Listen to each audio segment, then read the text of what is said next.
How old were you when you became serious? How old were you when you stopped playing? How old were you when you felt you had to cut out unproductive things? Because as you grow up, you learn something. Life is serious business, and serious people don't waste time on silly things. Drawing, just a hobby, dancing, waste of time, daydreaming, unrealistic. And slowly, you erase yourself, until one day you look in the mirror and see someone you don't recognize. Do you remember? What did you do as a child? Maybe you drew. For hours. Without thinking. Without judging. Just to draw. Maybe you danced. Even when no one was watching. You'd turn on music and dance in the living room. Maybe you wrote stories. Maybe you sang. Maybe you played an instrument. Maybe you just ran. Just to run. No goal, no distance. Just the act of running itself. But one day you stopped. Without noticing. Slowly. And now what are you doing? You're working, being productive, trying to be successful. But that child? Where is that child? Today I'm going to tell you something. A story of losing yourself. A slow, quiet, painless loss. And maybe ways to find yourself again. Let's begin. Here's the truth nobody tells you. Growing up doesn't mean losing yourself, but that's how we were taught. As a child, you just exist, without thinking about what you are. If you want to draw, you draw. If you want to dance, you dance. There's no reason, no justification. Just wanting is enough. But as you grow, the questions start. Why are you drawing? What will this get you? Can you make money from this? Is this a serious thing? And you can't answer, because the answer is simple, because I love it. But this answer doesn't feel sufficient, because loving isn't a good enough reason. You need to survive. You need to succeed. You need to do real things. And slowly, you learn. The things you love are luxuries. What really matters are the things you have to do. And this is where getting serious begins. Getting serious means stop playing, stop daydreaming, don't waste time on silly things, be productive, do valuable things. And you get serious, because that's what growing up means, right? But wait, does growing up mean erasing yourself? Now let's go a bit deeper. Why did we stop? Why did we slowly let go of the things we loved? Because society taught you something. Your value is tied to what you produce. What work do you do? What do you earn? What have you achieved? These are the first questions asked of you, but nobody asks, what do you love? What makes you feel alive? What do you miss? Because these questions aren't important. What matters is what you do, what you produce, what you earn. And drawing? What does this produce? Dancing? What does this earn? Writing stories? Is this serious work? No. These are hobbies. These are leisure activities. These aren't real life. And you slowly let these go. Because real life is serious. Real life is hard. Real life doesn't allow time wasting. But I'll tell you a truth. Doing what you love isn't wasting time. Not doing what you love is wasting life. Then there's this. The growing up myth. Society says, growing up means leaving childhood behind. Playing, childish, daydreaming, naivety, being energetic, immaturity, and being an adult means being serious, being responsible, being realistic. But this definition is wrong, because this definition sees adulthood as the dimming of life. As if growing up means extinguishing the fire of childhood, extinguishing passion, extinguishing curiosity. And you think this is normal? Because everyone around you is the same. Everyone got serious. Everyone stopped doing what they loved. Everyone just works, earns, gets by. But wait, is this living or just existing? Because living isn't just breathing. Living is feeling, loving, creating, playing. These are living, but you see these as childish. And you stop. And then one day you realize, I'm not living at all. I'm just working. Now let's talk about the cost of this loss. First cost, creativity. As a child, you're creative because you're not afraid. There's no wrong. There's no bad drawing. Just trying, exploring. But as you grow, creativity disappears because now you judge. Is this good enough? Will this sell? Is this valuable? And those questions kill creativity because creativity doesn't seek value. Creativity just creates. But you don't create anymore because there's the fear of not good enough, and you never try. Second cost, joy. As a child, you're joyful when dancing, joyful when running, joyful just from being. But as you grow, joy becomes conditional. I'll be joyful if I succeed. I'll be joyful if I earn. I'll be joyful if I go on vacation. But when those things happen, they last very briefly, and then emptiness again.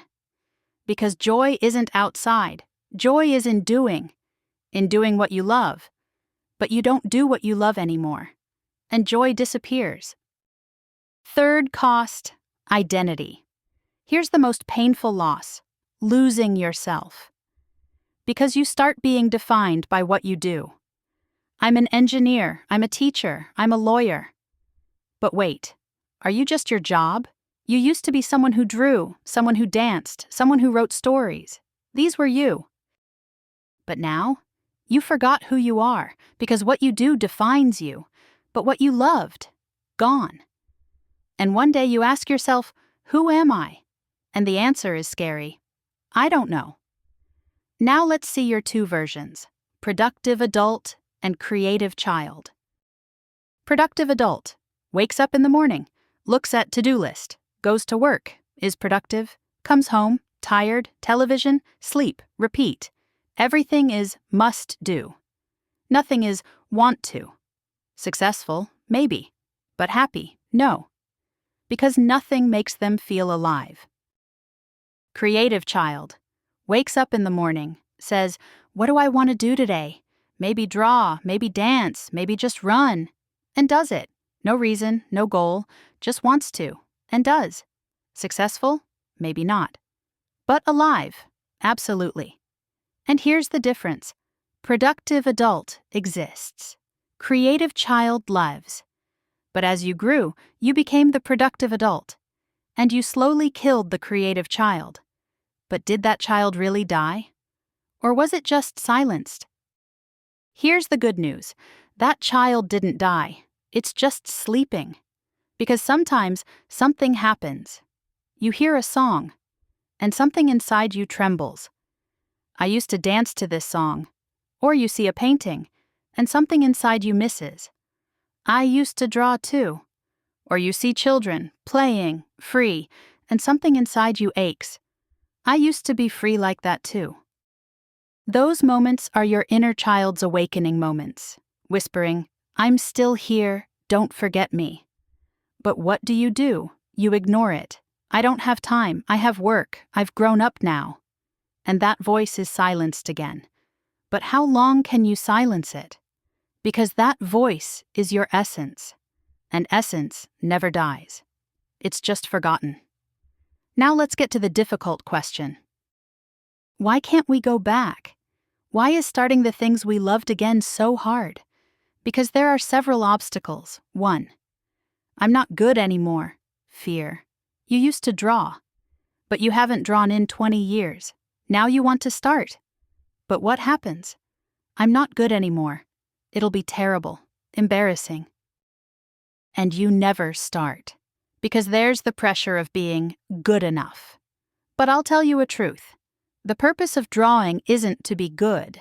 The purpose of drawing is to draw. The process matters more than the result. But we forgot this. Because we were taught only the good ones should do it. But this is wrong. 2. I don't have time, excuse. Every day you say, I don't have time. There's work, there are responsibilities, there's family. But a truth, saying I don't have time means I'm not making it a priority. Because we always find time for social media, for television, for meaningless things. But for what we love, I don't have time. The truth is, time is the same for everyone. 24 hours. But some use that time for what they love. Some just get by. 3. This isn't taken seriously judgment. You want to draw, but the voice inside says, this isn't taken seriously, this isn't work, this isn't real life. And you stop, because you want society's approval, and society says, only your work is valuable. But I'll tell you a truth. Society's approval isn't more important than your happiness. If society applauds you but you're unhappy, what's the point? Your inner child didn't need society's approval. It just did what it loved and was happy. Maybe that child was right. Now let's get practical. How do you go back? How do you find that child? Small steps. Step 1. Remember. What did you love as a child? Just remember. Drawing, dancing, writing, running, singing. Just remember. Allow yourself. Bring back those memories. And feel. Step 2.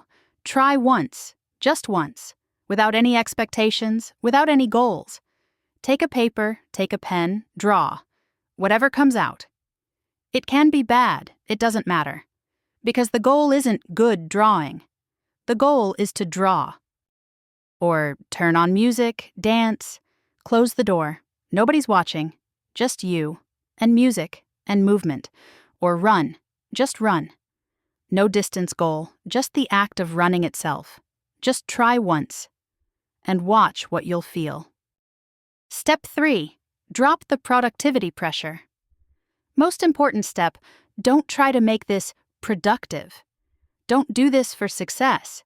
If you're drawing, don't try to sell. If you're dancing, don't expect performance.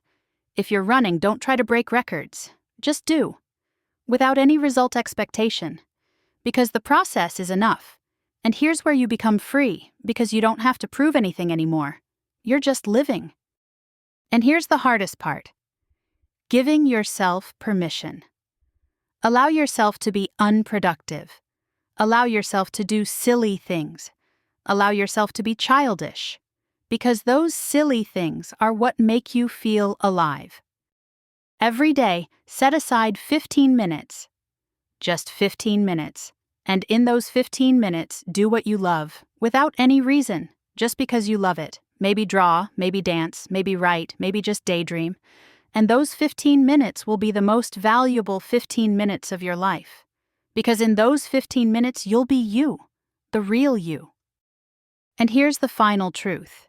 You didn't lose yourself. You just forgot. Because that child is still inside you. The child who draws, the child who dances, the child who dreams. Still there, quietly waiting, asking, when will you come back? And today you can answer, now, I'm coming back today. Because it's never too late. Whether you're 30, 40, 50, it doesn't matter. Because age isn't an excuse. Age is just a number. But you're still you. And what you loved is still what you loved. You just need to remember. And go back. Now let's go back to the beginning. Why did you stop doing the things you loved as a child? Because you learned. These aren't serious. These aren't productive. These aren't real life. But what is real life? Just working? Just earning? Just getting by?